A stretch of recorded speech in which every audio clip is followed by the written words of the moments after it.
बारिश का सीज़न शुरू हो गया है और हमने पिछले वर्ष और की बात ही जो पेरिफेरल एरिया होते हैं शहर के, उसमें डेंगू के वेक्टर बोर्न डिजीज़ के केस ज़्यादा आए थे।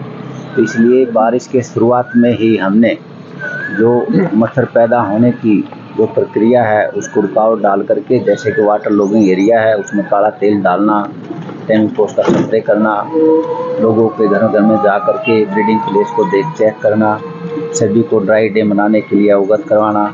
तो ये हमारी 22 टीम बनी हुई है। आज सारे शहर में पेरिफेरल एरिया में वो अपना कार्य कर रही है। तो आज मैंने भी इनकी सहयोग के लिए वेक्टर बोर्न डिजीज खत्म करने के लिए एक हौसला अफजाई के लिए मैं आया हूँ और इनका कार्य ठीक है। हमारे पूरे इस सेक्टर 13 में जैसे 34 वाटर लॉगिंग एरिया है, तो हम जितने भी पेरिफेरल एरिया हैं उनके वाटर लॉगिंग का एरिया का संख्या बताएंगे या कितने एरिया, उसको सभी पर हम काला तेल या टेमीफॉस का स्प्रे करवाएंगे। ये हमने इसमें एपिडेमियोलॉजिस्ट, हमारे सैनिटरी इंस्पेक्टर हैं, एचआई, इनकी ड्यूटी लगा दी है।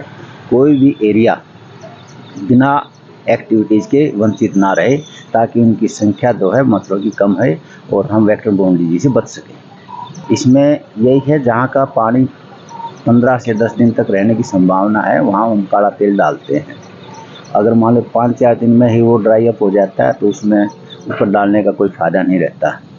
तो इसमें हम काला तेल डालने से उसमें जो एक लेयर बन जाती है, जो लार्वा होता है वो एरोबिक कंडीशन में रहता है। जब उसको लेयर होने के कारण वो सांस नहीं लेता, अंदर मर जाती है। और वो कुछ ऐसे तालाब होते हैं जहाँ गम्बुजिया फिश भी डालते हैं। उन गम्बुजिया फिश का मतलब यही कारण है कि वो लार्वा को खाती है।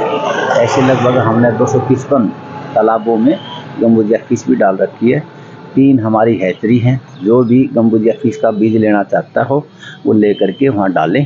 तो हमारी सभी का प्रयास है कि वेक्टर बोर्न डिजीज़ के लिए हम सभी प्रयास करें और मच्छरों को ज़्यादा ना होने दें।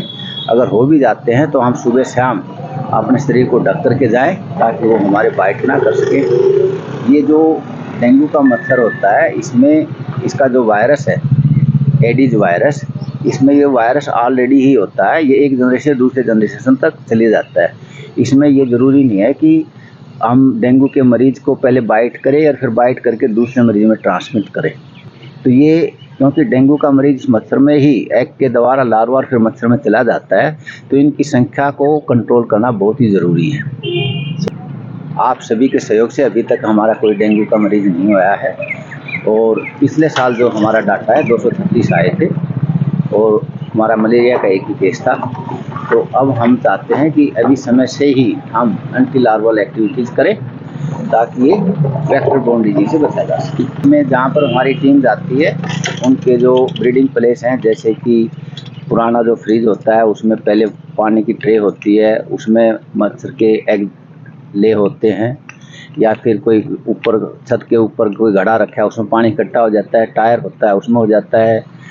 ये जो हमारी पानी की जो प्लास्टिक की बोतल होती है उसको हम खुली छोड़ देते हैं, उसमें पानी इकट्ठा रह जाता है, उसमें हो जाता है। जो क्लीन स्टेगनेंट वाटर में ये मच्छर अपने एग ले करता है, देता है और एग से लार्वा बनता है, लार्वा से फिर मच्छर बनता है। इसका जो पूरा साइकिल है 4 से 5 हफ्ते में कंप्लीट हो जाता है। तो हमने हर हफ्ते इस प्रक्रिया को ख़त्म करने के लिए हर हफ्ते हमने अपने एरिया में ड्राई डे मनाना होता है।